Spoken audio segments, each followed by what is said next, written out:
There's a garage over there somewhere. Here's my house.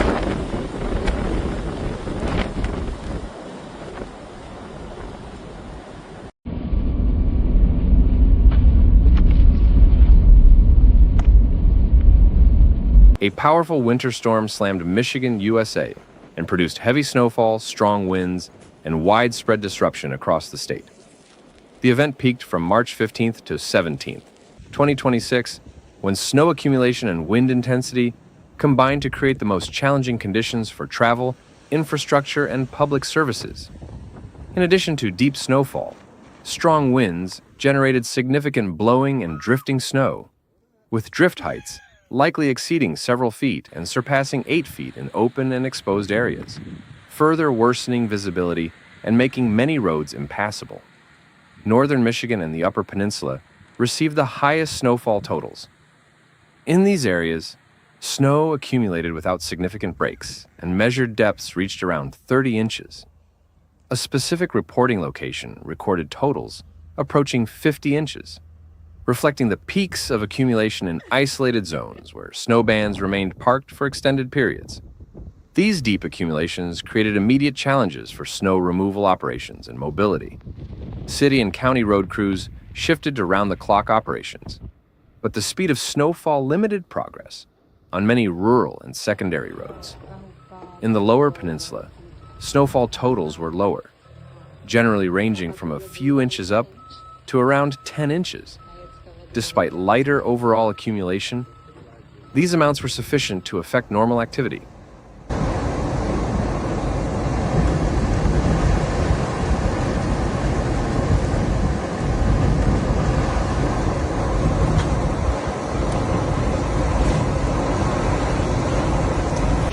This is out my back door right now.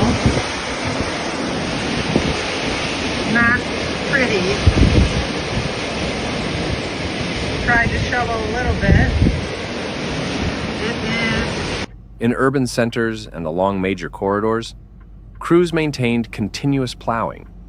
Yet traffic flow slowed as snow-covered pavement surfaces and visibility conditions deteriorated during heavier snow bands. Wind exerted a major influence on conditions across Michigan. Gusts frequently exceeded moderate levels, lifting loose snow from open and exposed areas and creating drifting that accumulated against vehicles, guardrails, and property. Reduced visibility accompanied these wind-driven snow events, particularly in less populated regions, where open fields allowed snow to be blown across roadways without obstruction. In northern sections of the state, wind and falling snow together produced periods of near whiteout conditions.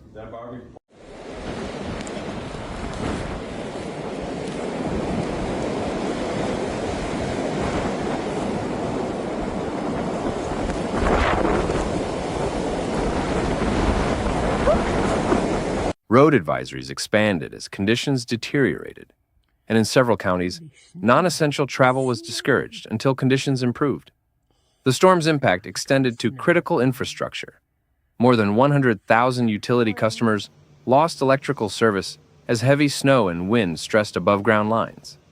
Trees and limbs laden with snow contributed to damage, and in some cases, crews were unable to access damaged equipment immediately due to deep snow and ongoing weather. Utility authorities coordinated staged restoration efforts, prioritizing areas with higher concentrations of outages and critical facilities such as hospitals and emergency services. In rural districts where snow removal was slower, outages persisted longer, and local officials established warming and charging centers where conditions allowed. Transportation systems experienced significant disruption. On interstate and state highways, persistent snowfall required continuous plowing and sanding. Traffic slowed substantially, with travel times doubling or tripling in some segments. Secondary and local roads became difficult to navigate, and some county agencies temporarily closed select routes until conditions improved. At airports serving the state, flight delays and cancellations increased as snow accumulation on runways necessitated frequent clearing and de-icing operations. Airlines adjusted schedules, and passengers faced extended wait times in terminals as operations adapted to the weather.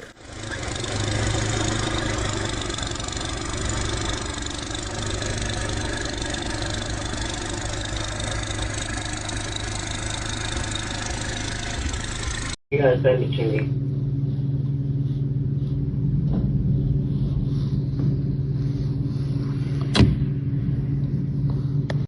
Public services faced heightened operational demand.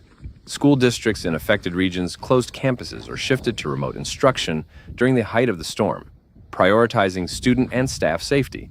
Emergency medical services and law enforcement reported increased calls for stranded motorists, collisions on slick roads, and health emergencies related to cold exposure.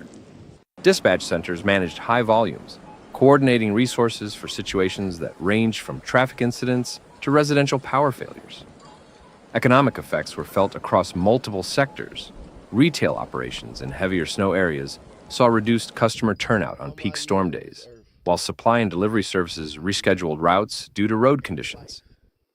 Grocery and hardware stores reported increased activity ahead of and during the storm as residents sought essential supplies, snow removal tools, and fuel.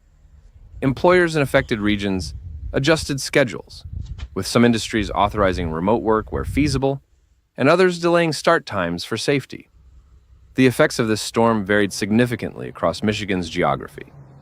Northern Michigan and the Upper Peninsula recorded the deepest snowfall, with substantial accumulations that challenged removal efforts and daily mobility. The Lower Peninsula experienced moderate snowfall that, when combined with wind and drifting, still affected travel and public services.